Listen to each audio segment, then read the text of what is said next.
ನಮಸ್ಕಾರ ಸ್ನೇಹಿತರೆ, ನಮ್ಮ ಚಾನೆಲ್ಗೆ ಸ್ವಾಗತ. ಸಿ ಸದಾನಂದನ್ ಮಾಸ್ಟರ್, ಶಿಕ್ಷಕರಿಂದ ಸಂಸತ್ತಿಗೆ ಅದ್ಭುತ ಪಯಣ. ಪರಿಚಯ. ಶಿಕ್ಷಣ ಕ್ಷೇತ್ರಕ್ಕೆ ಕೊಡುಗೆ ನೀಡುವುದಲ್ಲದೆ ತೀವ್ರ ರಾಜಕೀಯ ಹಿಂಸಾಚಾರವನ್ನು ಎದುರಿಸಿ ಜೀವಂತ ಹುತಾತ್ಮವಾಗಿ ಹೊರಹೊಮ್ಮಿದ ಶಿಕ್ಷಣ ತಜ್ಞ, ಸಾಮಾಜಿಕ ಕಾರ್ಯಕರ್ತ ಮತ್ತು ರಾಜಕಾರಣಿಯ ಕಥೆ. ಈ ವಿಡಿಯೋದಲ್ಲಿ ನಾವು ಸಿ ಸದಾನಂದನ್ ಮಾಸ್ಟರ್ ಜೀವನದ ಸವಾಲುಗಳನ್ನು ಹೇಗೆ ಜಯಿಸಿ ಭಾರತದ ಮೇಲ್ಮನೆಯ ನಾಮನಿರ್ದೇಶಿತ ಸದಸ್ಯರಾದರು ಎಂಬುದನ್ನು ನಾವು ಅನ್ವೇಷಿಸುತ್ತೇವೆ. ಆರಂಭಿಕ ಜೀವನ ಮತ್ತು ಶಿಕ್ಷಣ.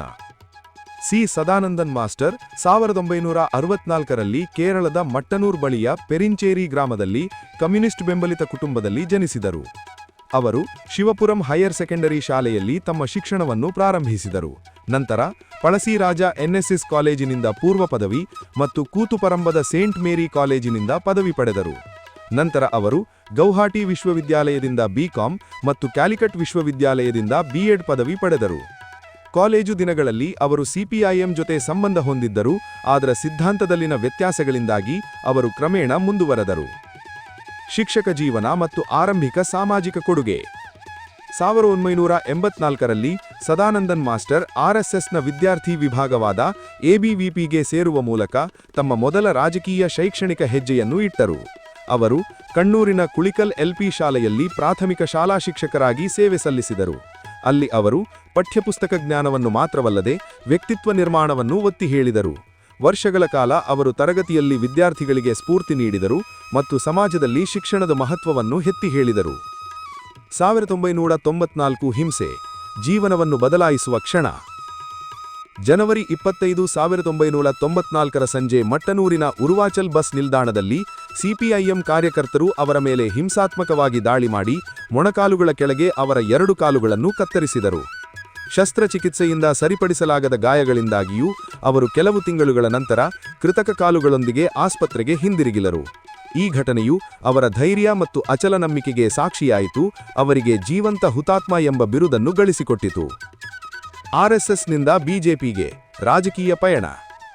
ತಮ್ಮ ಶೈಕ್ಷಣಿಕ ಮತ್ತು ಸಾಮಾಜಿಕ ಅರ್ಹತೆಗಳನ್ನು ಮುಂದುವರಿಸುತ್ತಾ ಸದಾನಂದನ್ ಮಾಸ್ಟರ್ ತಮ್ಮ ಕಿರಿಯ ವರ್ಷಗಳಲ್ಲಿ ಆರ್ಎಸ್ಎಸ್ನ ಬೌದ್ಧಿಕ ಮುಖ್ಯಸ್ಥ ಅಥವಾ ಪ್ರಭಾರಿಯಾಗಿ ಸೇವೆ ಸಲ್ಲಿಸಿದರು.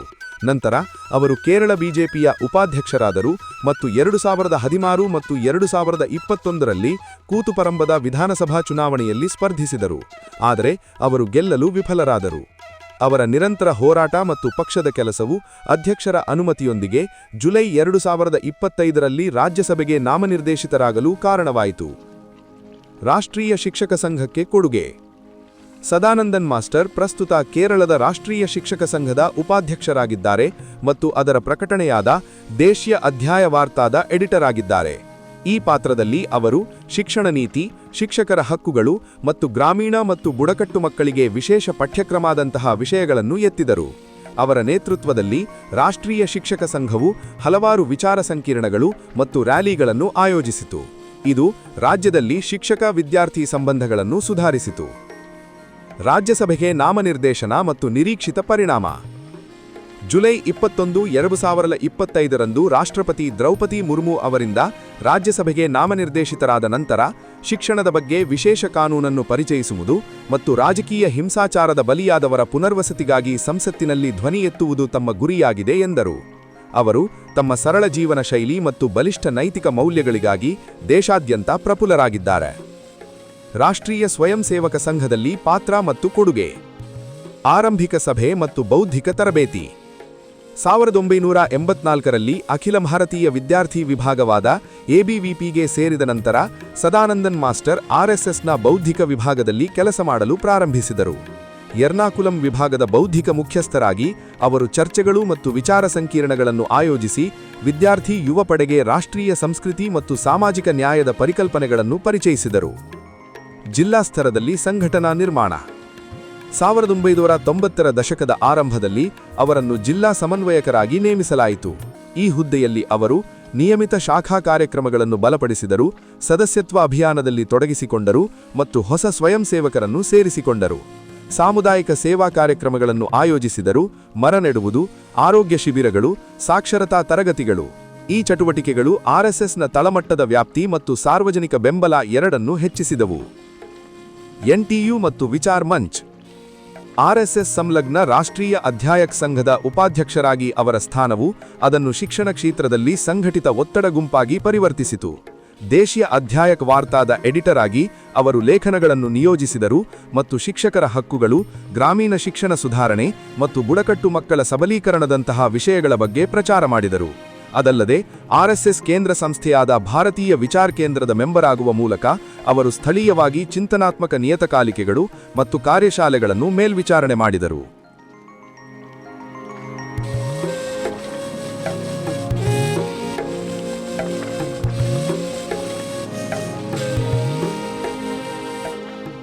ಬಿಜೆಪಿಯಲ್ಲಿ ಪಾತ್ರ ಮತ್ತು ಕೊಡುಗೆ. ರಾಜ್ಯ ಕಾರ್ಯಕಾರಿಣಿಗೆ ಏರುವುದು. ಅವರನ್ನು ಕೇರಳ ಬಿಜೆಪಿಯ ಉಪಾಧ್ಯಕ್ಷರನ್ನಾಗಿ ನೇಮಿಸಲಾಯಿತು. ಅಲ್ಲಿ ಅವರ ಪ್ರಾಥಮಿಕ ಜವಾಬ್ದಾರಿಗಳಲ್ಲಿ ಸಾಂಸ್ಥಿಕ ವಿಸ್ತರಣೆ, ಜಿಲ್ಲಾ ಮಟ್ಟದ ಕಾರ್ಯಶಾಲೆಗಳು ಮತ್ತು ಯುವ ವಿಭಾಗದ ಸಬಲೀಕರಣ ಸೇರಿವೆ. ಅವರ ನೇತೃತ್ವದಲ್ಲಿ ಕಣ್ಣೂರು, ಮಾಲ್ಗುಡಿ ಮತ್ತು ತ್ರಿಶೂರ್ ಜಿಲ್ಲೆಗಳಲ್ಲಿ ಹೊಸ ವಾರ್ಡ್ ಸಂಯೋಜಕರನ್ನು ರಚಿಸಲಾಯಿತು. ಬಿಜೆಪಿಯ ವಿಚಾರ ಸಭೆ ಅಂದರೆ ಸಮಾಲೋಚನಾ ಸಭೆ ನಿಯತಿಕಾಲಿಕವಾಗಿ ನಡೆಯುತ್ತಿತ್ತು.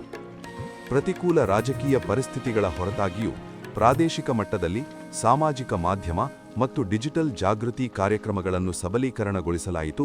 ಪಕ್ಷದ ಗ್ರಾಮೀಣ ಉಪಸ್ಥಿತಿಯನ್ನು ಬಲಪಡಿಸಲಾಯಿತು. ಚುನಾವಣಾ ಕಾರ್ಯತಂತ್ರ ಮತ್ತು ಕಾರ್ಯಪ್ರದರ್ಶನ. 2016 ಮತ್ತು 2021 ಚುನಾವಣೆಗಳಲ್ಲಿ ಅವರು ಕೊಟ್ಟುಪರಂಬೂವಿನ ಅಭ್ಯರ್ಥಿಯಾಗಿದ್ದರು. ಪ್ರತಿ ಚುನಾವಣಾ ಚಕ್ರದಲ್ಲಿ ಅವರು ಸ್ಥಳೀಯ ಶಾಲೆಗಳು, ಪಂಚಾಯತ್ ಕಟ್ಟಡಗಳು ಮತ್ತು ಸಣ್ಣ ಉದ್ಯಮಗಳನ್ನು ಕೇಂದ್ರಿಸಿ ರೋಡ್ ಶೋಗಳು ಮತ್ತು ಮತದಾರರ ಜಾಗೃತಿ ರ್ಯಾಲಿಗಳನ್ನು ಆಯೋಜಿಸಿದರು. ಲಿಂಗ ಪರಿವರ್ತಿತ ಜನರು, ಬುಡಕಟ್ಟು ಜನಾಂಗದವರು ಮತ್ತು ಹಿಂದುಳಿದ ವರ್ಗಗಳಿಗೆ ವಿಶೇಷ ಉಚಿತ ಆರೋಗ್ಯ ಮತ್ತು ಪ್ರವೇಶ ಸಹಾಯ ಶಿಬಿರಗಳು. ಶಿಕ್ಷಾ ಸಹಯೋಗ್ ಅಭಿಯಾನದ ಅಡಿಯಲ್ಲಿ ವಿದ್ಯಾರ್ಥಿ ವೇತನ ವಿತರಣೆ ಸೇರಿದಂತೆ ಸಾಮಾಜಿಕ ಮತ್ತು ಶೈಕ್ಷಣಿಕ ಕಾರ್ಯಗಳನ್ನು ಮುಂದುವರೆಸಿದರು. ಈ ಛತ್ರವು ಗೆಲುವು ಸಾಧಿಸಲು ವಿಫಲವಾದರೂ ಪಕ್ಷದ ಮತದಾರರ ದೃಷ್ಟಿಕೋನವನ್ನು ಬದಲಾಯಿಸುವಲ್ಲಿ ಪ್ರಮುಖ ಪಾತ್ರ ವಹಿಸಿತು. ಸಂಸದೀಯ ಮಾರ್ಗ ಮತ್ತು ಸಂಸದೀಯ ಸ್ಥಾನ. ಜುಲೈ 2025ರಲ್ಲಿ ರಾಜ್ಯಸಭೆಗೆ ನಾಮನಿರ್ದೇಶನಗೊಂಡ ನಂತರ ಅವರು ಸಂಸತ್ತಿನ ಮಹಡಿಯಲ್ಲಿ ಕರಡು ಶಿಕ್ಷಣ ಸುಧಾರಣಾ ಮಸೂದೆಯನ್ನು ಪರಿಚಯಿಸಿದರು. ರಾಜಕೀಯ ಹಿಂಸೆಯ ಬಲಿಪಶುಗಳ ಪುನರ್ವಸತಿಗಾಗಿ ಶಾಶ್ವತ ಸಂಸದೀಯ ಸಮಿತಿಯ ರಚನೆಯನ್ನು ಪ್ರಾರಂಭಿಸಿದರು. ಶಿಕ್ಷಕರ ಸೇವಾ ಪರಿಸ್ಥಿತಿಗಳಲ್ಲಿ ಸುಧಾರಣೆಗಳು ಮತ್ತು ಶಾಲಾ ಮೂಲಸೌಕರ್ಯಕ್ಕಾಗಿ ವಿಶೇಷ ನಿಧಿ ಹಂಚಿಕೆಯನ್ನು ಪ್ರಸ್ತಾಪಿಸಿದರು. ಈ ಸಮಸ್ಯೆಗಳನ್ನು ಎತ್ತುವುದರ ಮೂಲಕ ಅವರು ಬಿಜೆಪಿಯ ಮನ್ನಣೆಯನ್ನು ಸ್ಥಾಪಿಸಿದ್ದಷ್ಟೇ ಅಲ್ಲದೆ ಶಿಕ್ಷಣ ಮತ್ತು ಸಾಮಾಜಿಕ ನ್ಯಾಯದ ಕಾರ್ಯಾಚರಣೆಯನ್ನು ಸಹ ಮಂಡಿಸಿದರು. ಅದನ್ನು ಕಾಂಗ್ರೆಸ್ ಎಡರಂಗದಿಂದ ಪ್ರತ್ಯೇಕಿಸಿದರು. ಮುಂದಿನ ದಾರಿ. ಆರ್ಎಸ್ಎಸ್ ಮತ್ತು ಬಿಜೆಪಿಯೊಂದಿಗೆ ಅವರ ಸಾಂಸ್ಥಿಕ ಅನುಭವವು ಸೈದ್ಧಾಂತಿಕ ಸಂಸ್ಥೆಗಳಲ್ಲಿ ಕ್ರಿಯಾಶೀಲತೆ ಮತ್ತು ಚುನಾವಣಾ ರಾಜಕೀಯವನ್ನು ಅಭಿವೃದ್ಧಿಗಾಗಿ ಹೇಗೆ ಛತ್ರಗತವಾಗಿದೆ ಎಂಬುದನ್ನು ತೋರಿಸುತ್ತದೆ. ಮುಂದಿನ ದಿನಗಳಲ್ಲಿ ಅವರು ಶಾಲೆಯಿಂದ ಸಂಸತ್ತಿಗೆ ಕಾರ್ಯಕ್ರಮವನ್ನು ಪ್ರಾರಂಭಿಸಲು ತಯಾರಿ ನಡೆಸುತ್ತಿದ್ದಾರೆ. ಅಲ್ಲಿ ಜಿಲ್ಲಾ ಮಟ್ಟದ ವಿದ್ಯಾರ್ಥಿ ಪ್ರತಿನಿಧಿಗಳು ಸಂಸದೀಯ ವ್ಯವಸ್ಥೆಯನ್ನು ಅರ್ಥಮಾಡಿಕೊಳ್ಳುತ್ತಾರೆ. ಬಿಜೆಪಿಯ ರಾಷ್ಟ್ರೀಯ ಶಿಕ್ಷಣ ನೀತಿ ಪರೀಕ್ಷಣಾ ಸಮಿತಿಯಲ್ಲಿ ಸ್ಥಾನಗಳಿಸಿದ ಅವರು ದೇಶಾದ್ಯಂತ ಗ್ರಾಮದಿಂದ ಗ್ರಾಮಕ್ಕೆ ಶಿಕ್ಷಣ ಸಂವಾದ ಅಧಿವೇಶನಗಳನ್ನು ನಡೆಸುವುದಾಗಿ ಪ್ರತಿಜ್ಞೆ ಮಾಡಿದ್ದಾರೆ. ಹೀಗಾಗಿ ಆರ್ಎಸ್ಎಸ್ನಿಂದ ಬಿಜೆಪಿಯವರೆಗೆ ಸದಾನಂದನ್ ಮಾಸ್ಟರ್ ತಮ್ಮ ಸಾಂಸ್ಥಿಕ ನಿಲುವನ್ನು ಬಲಪಡಿಸಿಕೊಂಡಿದ್ದಷ್ಟೇ ಅಲ್ಲದೆ ಶಿಕ್ಷಣ ಮತ್ತು ಸಾಮಾಜಿಕ ನ್ಯಾಯವನ್ನು ಸರಿಯಾದ ಹಾದಿಯಲ್ಲಿ ಮುನ್ನಡೆಸಲು ಅವಿಶ್ರಾಂತವಾಗಿ ಶ್ರಮಿಸಿದ್ದಾರೆ. ಕೆಲವು ಅಪರೂಪದ ಮತ್ತು ಕಡಿಮೆ ತಿಳಿದ ಸಂಗತಿಗಳು. ಸೃಜನಶೀಲ ಬಹುಮುಖತೆ. ತಮ್ಮ ಕಾಲೇಜು ಮತ್ತು ಆರಂಭಿಕ ಟೀಚಿಂಗ್ ವೃತ್ತಿಜೀವನದಲ್ಲಿ ಸದಾನಂದನ್ ಮಾಸ್ಟರ್ ಛಾಯಾವಾದ ಮತ್ತು ಆಧುನಿಕ ಮುಕ್ತ ಪದ್ಯಗಳಲ್ಲಿ 125ಕ್ಕೂ ಹೆಚ್ಚು ಹಿಂದಿ ಮತ್ತು ಮಲಯಾಳಂ ಕವಿತೆಗಳನ್ನು ಬರೆದಿದ್ದಾರೆ. ಅವರು ಮಸಾಯ ಎಂಬ ಕಾವ್ಯನಾಮದಿಂದ ಹಲವು ಲೋಕಲ್ ಸಾಹಿತ್ಯ ಉತ್ಸವಗಳಲ್ಲಿ ಅನಾನಿಮಸ್ ಆಗಿ ಪ್ರದರ್ಶನ ಮಾಡಿದ್ದಾರೆ. ಇದು ಹಲವು ರಾಜ್ಯಗಳಲ್ಲಿ ಚರ್ಚೆಯ ವಿಷಯವಾಗಿ ಮುಂದುವರೆದಿದೆ. ಸಾಂಸ್ಕೃತಿಕ ವೇದಿಕೆಗಳಲ್ಲಿ ಪ್ರದರ್ಶನ ಮಾಡುತ್ತಿದ್ದರು. 1990ರ ದಶಕದ ಕೊನೆಯ ಭಾಗದಲ್ಲಿ ಕಣ್ಣೂರು ಜಿಲ್ಲಾ ಕಲಾವೇದಿಕೆಗಾಗಿ ನಡೆದ ಏಕವ್ಯಕ್ತಿ ನಾಟಕ ಸ್ಪರ್ಧೆಯಲ್ಲಿ ಅವರು ಪ್ರಥಮ ಬಹುಮಾನವನ್ನು ಗೆದ್ದಿದ್ದರು. ಈ ವೇದಿಕೆಯಲ್ಲಿ ಅವರು ರಾಜಕೀಯ ಹಿಂಸೆ ಮತ್ತು ಸಾಮಾಜಿಕ ಅಪಶ್ರವತೆ ಮೇಲೆ ಆಧರಿಸಿದ ಸ್ವರಚಿತ ನಾಟಕವನ್ನು ಪ್ರಸ್ತುತಪಡಿಸಿದರು. ಇದನ್ನು ಕೇವಲ 50 ಆಸನಗಳಿರುವ ಲೋಕಲ್ ಹಾಲ್ನಲ್ಲಿ ಪ್ರದರ್ಶಿಸಲಾಯಿತು ಮತ್ತು ಇಲ್ಲಿಯವರೆಗೆ ಈ ನಾಟಕದ ನೇರ ವಿಡಿಯೋ ಅಥವಾ ಪ್ರತಿಲಿಪಿ ಬಿಡುಗಡೆಯಾಗಿಲ್ಲ. ಶಾಸ್ತ್ರೀಯ ಭಾಷೆಗಳಲ್ಲಿ ಪ್ರಾವೀಣ್ಯತೆ. ಅವರ ಮಾತೃಭಾಷೆಯಾದ ಮಲಯಾಳಂ ಜೊತೆಗೆ ಸದಾನಂದನ್ ಮಾಸ್ಟರ್ ಸಂಸ್ಕೃತ ಮತ್ತು ಪರ್ಷಿಯನ್ ಪದ್ಯಗಳನ್ನು ವ್ಯಾಪಕವಾಗಿ ಅಧ್ಯಯನ ಮಾಡಿದ್ದಾರೆ.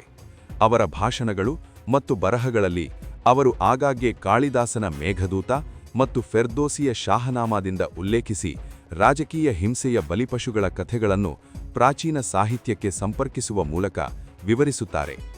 ವ್ಯಕ್ತಿಗತ ಜೀವನದ ಏಕಾಂತ ಭಾಗ 1994ರ ದಾಳಿಗಳು ಮತ್ತು ಅವರ ಸಂಸದೀಯ ವೃತ್ತಿಜೀವನದ ಹೊರತಾಗಿಯೂ ಸದಾನಂದನ್ ಮಾಸ್ಟರ್ ಸಾಮಾಜಿಕ ಮಾಧ್ಯಮದಲ್ಲಿ ಎಂದಿಗೂ ಸಕ್ರಿಯರಾಗಿಲ್ಲ. ಅವರ ಕುಟುಂಬದ ಪ್ರಕಾರ ಅವರು ನಿಯಮಿತವಾಗಿ 2 ಗಂಟೆಗಳ ಧ್ಯಾನ ಮತ್ತು ಮೌನ ಧ್ಯಾನ ವಿಪಸ್ಸನ ಅಭ್ಯಾಸ ಮಾಡುತ್ತಾರೆ. ಇದು ಅವರಿಗೆ ಜೀವನದ ಅತ್ಯಂತ ಸವಾಲಿನ ಸಮಯದಲ್ಲೂ ಸಹ ಶಾಂತಿಯನ್ನು ಕಾಪಾಡಿಕೊಳ್ಳಲು ಸಹಾಯ ಮಾಡುತ್ತದೆ.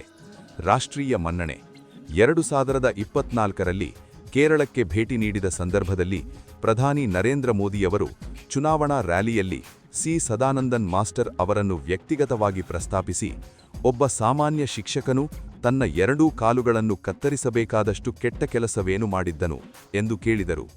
ಈ ಬೆಂಬಲ ಸದಾನಂದನ್ ಮಾಸ್ಟರ್ ಅವರ ಧೈರ್ಯ ಮತ್ತು ಅವರ ಕಥೆಯ ಬಗ್ಗೆ ದೇಶಾದ್ಯಂತ ಹೊಸ ಚರ್ಚೆಯನ್ನು ಹುಟ್ಟುಹಾಕಿತು.